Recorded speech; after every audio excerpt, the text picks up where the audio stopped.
చేసిన మేలులను బట్టి, మనకు చేసిన గొప్ప కార్యములను బట్టి మనము బ్రతికి ఉన్నామంటే కేవలం ఆయన కృపనే కాబట్టి ఇటు రీతిగా దేవుని మనం ఆరాధన చేసుకుంటూ ఆయన నామమును గణపరిచే వారిగా ఉందాం.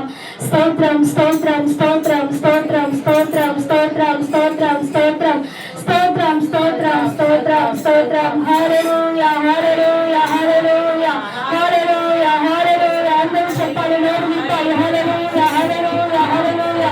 అందరికీ వచ్చిన పాట కాబట్టి ప్రతి ఒక్కరూ ఏకీభవించి అందరూ కూడా పాట పాడుకొని దేవుని మహిమపరుచుకున్నాను. హల్లెలూయా. మహిమ గణతకు ఆయుడవు నీవే నా దైవమా. మహిమ గణతకు ఆయుడవు నీవే నా దైవమా.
సమస్తమైన చేయగలిగిన సమర్థుడయ్యా, మా జీవితాలలో చేయగలిగే దేవుడైనా నిర్ణయం చేయగలిగే దేవుడయ్యా, నీ ఆజ్ఞలను మా జీవితంలో చదువుతువారికి చెల్లిస్తూ ఉన్నాం.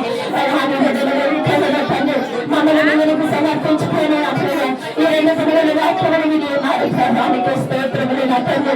వాక్యమున్న ప్రతి బిడ్డ మాత్రమే వాక్యానికి లోబడి జీవించుటకు వాక్యము ద్వారా కట్టబడుటకునైనా వాక్యము ద్వారా మిమ్మల్ని సాగుటకు సహాయం చేస్తున్నామని ప్రార్థిస్తూ ఉన్నాం. ఆ వాక్యము హృదయంలో కార్యం జరిగించుకుంటామని ప్రార్థిస్తూ ఉన్నాం. దేవానికి స్తోత్రములు వందనాలు. అలా మీరు 2 దినములు 3 దినములు వచ్చిన బిడ్డలు మీరు జ్ఞాపకం చేసుకోండి. అలా ఏ సమస్యను చర్చించారని చూస్తున్నాము, ఏ బాధను చర్చించారని చూస్తున్న దేవుడు, వాడుకున్న ఆరోగ్యాన్ని చూస్తున్న దేవుడు, వారి పరిస్థితుల స్థితిగతులు ఎరిగి ఉన్న దేవుడు.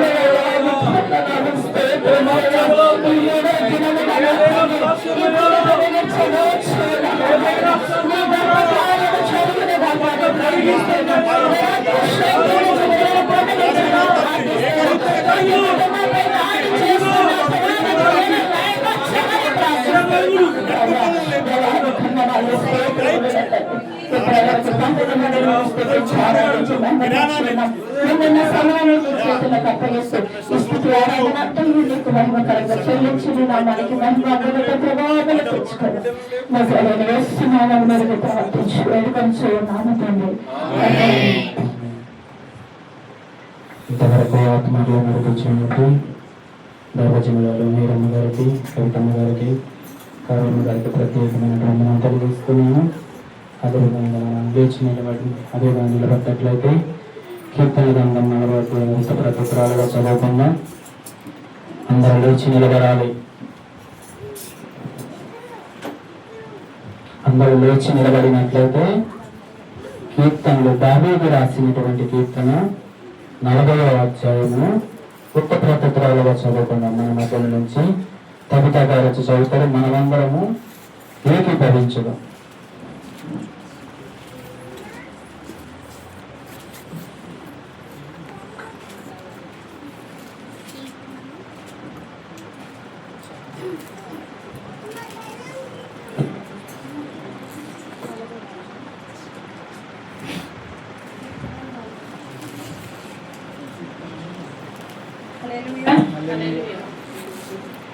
ఈ దినములకే ఏర్పాటు చేయబడిన బైబిల్ పాఠంగా కీర్తనల గ్రంథము 40వ అధ్యాయము 1 నుండి చివరి వరకు ప్రత్యుత్తరాలుగా చదువుకుందాం.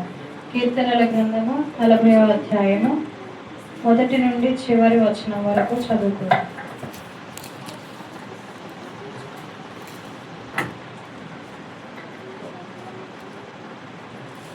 యెహోవా కొరకు నేను సహనముతో కనిపెట్టుకొంటిని, ఆయన నాకు చెవియొగ్గి నా మొర్ర ఆలకించెను. నాశనకరమైన గుంటలో నుండి, జిగటగల దొంగ ఊబిలో నుండి ఆయన నన్ను పైకెత్తెను. నా పాదములు బండ మీద నిలిపి నా అడుగులు స్థిరపరచెను. తనకు స్తోత్ర రూపమగు క్రొత్త గీతమును మన దేవుడు నా నోట నుంచెను. అనేకులు దాన్ని చూచి భయభక్తులు కలిగి యెహోవా యందు నమ్మిక ఉంచెదరు. గర్విష్ఠులనైనను త్రోవ విడిచి అబద్ధముల తట్టు తిరుగువారునైనను లక్ష్య పెట్టక యెహోవాను నమ్ముకొనువాడు ధన్యుడు. యెహోవా నా దేవా, నీవు మా ఎడల జరిగించిన ఆశ్చర్య క్రియలను, మా ఎడల నీకున్న తలంపులను బహు విస్తారములు, వాటిని వివరించి చెప్పుదును అనుకుంటున్నా, అవి లెక్కకు మించి ఉన్నవి. నీకు సాటి అయిన వాడెక్కడును లేడు.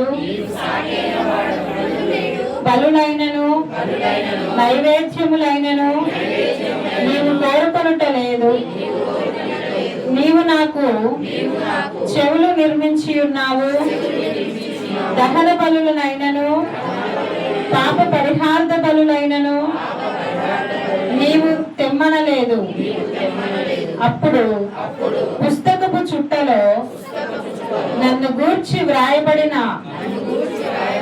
ప్రకారము నేను వచ్చి ఉన్నాను.